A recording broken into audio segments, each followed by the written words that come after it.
Good morning दोस्तों। तो आज रविवार है, आज मार्केट खुला हुआ है। इसके लिए मैं ये वीडियो बनाना ज़रूरी समझा कि कुछ चीज़ें मैं आप लोगों से डिस्कस कर लूँ कि आज क्या क्या होने वाला है मार्केट में। तो सबसे पहली चीज़ तो ये होगा कि आज देख सकते हैं अभी जो सिल्वर प्राइस स्क्रीन पर आपको दिख रहा है वो है 2,91,000।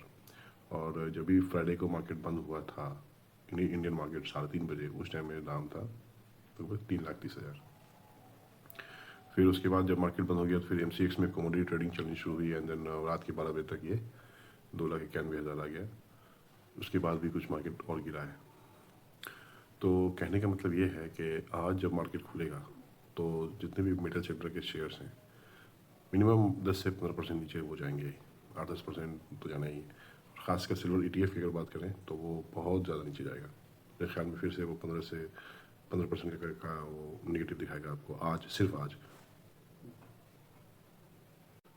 तो ये इतना बड़ा फॉल अभी आया है और इसका 2-3 रीज़न बताया गया कि यूएस में जो है पॉवेल को चेंज करके जो है तो एक और कोई नया बंदा आ रहा है जो कि ट्रम्प के मिजाज का है एंड पीपल अफ्रेड के अभी फिर वो चेंज करेगा, फिर वो ट्रम्प के हिसाब से वो काम करेगा तो मार्केट में क्या होगा नोबडी नोज। वहाँ से एक फोमो आया। उसके बाद चाइना में उसी दिन ऐसा हुआ कि सिल्वर के ऊपर ट्रेडिंग के ऊपर कुछ मार्जिन या कुछ टैक्स बढ़ा दिया गया जिसकी वजह से एंड आवर में वहाँ पे चाइना में ट्रेडिंग बंद हो गई सिल्वर के ऊपर। इसकी वजह से जब प्रॉफिट बुकिंग होनी शुरू हुई और यूएस का जो न्यूज़ था उसकी वजह से ये सब होना शुरू हुआ तो देयर वाज नो सपोर्ट के उसको जो है अच्छा खासा ये मिल सके, सपोर्ट मिल सके और वो कंटिन्यू गिरता ही चला गया। इंडियन मार्केट उस टाइम तक ऑलमोस्ट बंद ही हो चुका था। तो 2-3 फैक्टर रहे हैं जो जिसकी वजह से सिल्वर काफ़ी ज़्यादा गिरा है।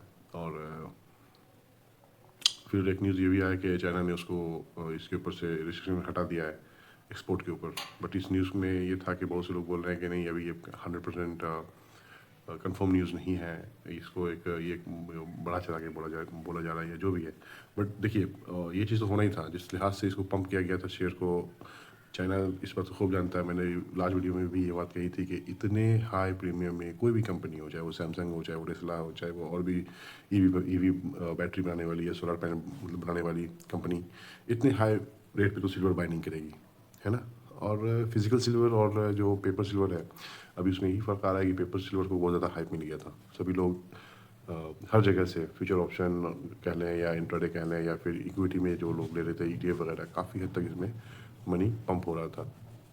जो एक रिपोर्ट निकल के आ रहा है कि पिछले उस दिन फ्राइडे को जो है रात तक में $7 ट्रिलियन के आसपास मार्केट से उड़ गया जो इंटरडे और फ्यूचर ऑप्शन और ये सब लेकर के बैठे हुए थे या लिवरेज। तो ये तो हमेशा से ही कहा जाता है कि अपने स्टॉप लॉस को हमेशा एक्टिवेट रखें, ज़्यादा ग्रीडी ना हो। और जो लोग ग्रीडी हुए हैं उस दिन उनकी तो बैंड बज गई है। और जिनके पास अभी इंडिया में जिनके पास सिल्वर है उनके लिए और भी दिक्कत है। अनफॉर्चुनेटली आज मार्केट खुला हुआ है और पूरी दुनिया की मार्केट बंद है तो इंडियन मार्केट को भी कोई सपोर्ट नहीं रहेगा, कुछ नहीं रहेगा। तो डायरेक्टली क्या होगा कि जैसे ही मार्केट खुलेगा MCX का जो प्राइस है सिल्वर का और जो मार्केट जो भी बंद हुआ था तो उस टाइम में हाई पे था, अभी लो पे है, तो automatically that all the price will be corrected with more और लेस यू कैन से 10% ही नीचे वो जाएगा। चाहे वो ETF हो, चाहे वो कोई भी हो, हिंदुस्तान जिंक हो, हिंदुस्तान कॉपर हो, नैल्को हो, ये सारी कंपनीज जो है उम्मीद है कि नीचे ही जाएगी। हालांकि नैल्को का रिजल्ट अच्छा आया है बट उसके बावजूद उम्मीद बहुत कम लगाई जा रही है कि वो ऊपर आएगा। तो ये चीज़ें हैं और यहाँ पर जिनके पास है वो अपने हिसाब से अब डिसीजन लें। बहुत से लोग ये भी कह रहे हैं कि जब मंडे को खुलेगा तो देर विल बी प्रोबेबिलिटी के चांस कि चाइना अगर वो जो फ्राइडे को जो लगा था रिस्ट्रिक्शन अगर उसमें कुछ ये हो तो फिर चाइना यहाँ से बाय भी करे या क्या करे। बट अभी उम्मीद तो नहीं है ऐसा। अगर यहाँ से क्रैश होना शुरू हुआ है तो better to keep your hand out of the fire, you know. अभी ये जलता हुआ आग की तरह है और इसमें अभी पहले इस आग को शांत होने दें, उसके बाद फिर देखा जाएगा क्या करना है। ये एक एडवाइस है, बाकी बाय एंड सेल का कोई रिकमेंडेशन नहीं है, ठीक है। चलिए हम अपने मेन टॉपिक पे आते हैं जो आज का जिसकी वजह से आज मार्केट खुला हुआ है और वो है हमारा बजट। आज फाइनेंस मिनिस्टर निर्मला सीतारमण आएंगी 11 बजे और 11 बजे वो अपना बजट शुरू करेंगी।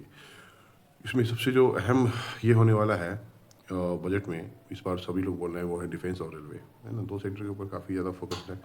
तो हम लोग चलिए आइए उस पर शुरू करते हैं। सबसे पहले मैं आपको बताता हूँ जो बजट में सेक्टर तो खैर एक है कि डिफेंस है, लेकिन डिफेंस में कौन सा शेयर है जिसके ऊपर ज़्यादा फोकस हो सकता है। अभी जो सिनेरियो है डिफेंस को लेकर के इंडिया में, आप देख रहे हैं कि यूएस ईरान का वॉर भी उधर ये खतरा मंडरा रहा है। तो कुछ ऐसे सेक्टर्स हैं जहाँ पे ज़्यादा फोकस्ड रहेंगे ये लोग के आने वाले कल में। हमें भी उसी तरीके से तैयार रहना है कि अगर कोई आसपास की कंट्री या कोई और कंट्री हमारे साथ कुछ करता है तो हम उसका सही से जवाब दे सकें। तो देखिए, अगर इसमें साफ लिखा हुआ है कि अगर अगर global said any increase focused in aerial will warfare will be positive for Zentech, Astra Microwave, Data Pattern, Paras Defence and Space technologies.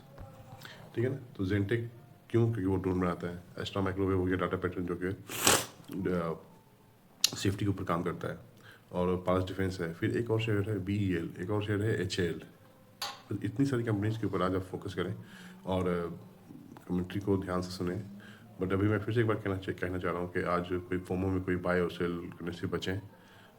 Budget को देखें, बजट को समझें, फिर कल से मंडे है, एक नया सेशन आएगा और वहाँ से भी आप उसको ईजिली हैंडल कर सकते हैं। ठीक है। आज बैंक भी बंद रहेगा। आज जो FI DI सभी आउट ऑफ मार्केट ही रहेंगे मोस्टली। DI थोड़ी बहुत एक्टिवेट हो सकते हैं, बाकी बैंक और FI तो आज रहेंगे नहीं। तो कोशिश ये करें कि मैक्सिमम आज सिर्फ रिटेल होंगे, वॉल्यूम भी कम जनरेट होगी। तो देख के अपना काम करें और सोच समझ के काम करें ताकि आपको ज़्यादा फिर नुकसान ना हो। हालांकि डिफेंस का जिनके पास शेयर है, मैं तो उनसे कहूँगा आप होल्ड ही करें, क्योंकि डिफेंस को एक बार अच्छा बजट मिल गया तो ऑटोमेटिकली है कि सारे शेयर्स इसके आगे ही जाएंगे अगले कुछ दिन तक। उसके बाद जो मेन आपका एक और सेक्टर है वो है रेलवे का। रेलवे में भी रेलवे सेक्टर को अगर अच्छा एलोकेशन मिलता है तो इस बार रेलवे का सोचिए आपके क्या क्या हो सकता है। एक तो है कि वंदे भारत के जो फ्रीक्वेंसी है वो बढ़ेगी। तो उसमें 12 से 14 नया वंदे भारत इस साल के एंड तक शुरू होने का उम्मीद है। वो एक चीज़ है जहाँ पर इस बार के बजट में काफ़ी अच्छा फोकस रहेगा। दूसरा जो सबसे बड़ा फोकस है वो है सिक्योरिटी, कि इतना ट्रेन चल रहा है, इतना हाई स्पीड ट्रेन चल रहा है।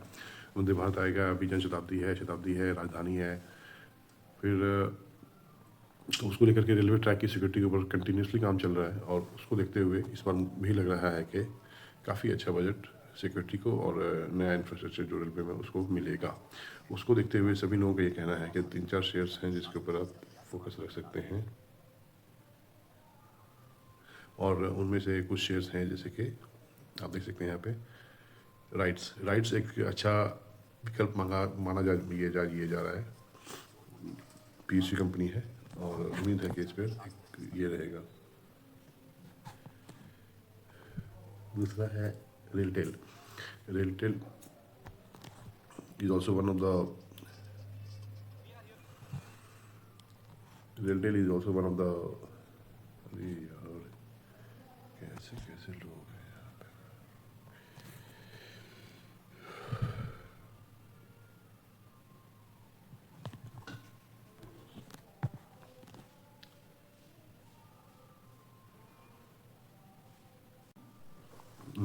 रेलटेल को भी काफ़ी अच्छा मिलने का उम्मीद है।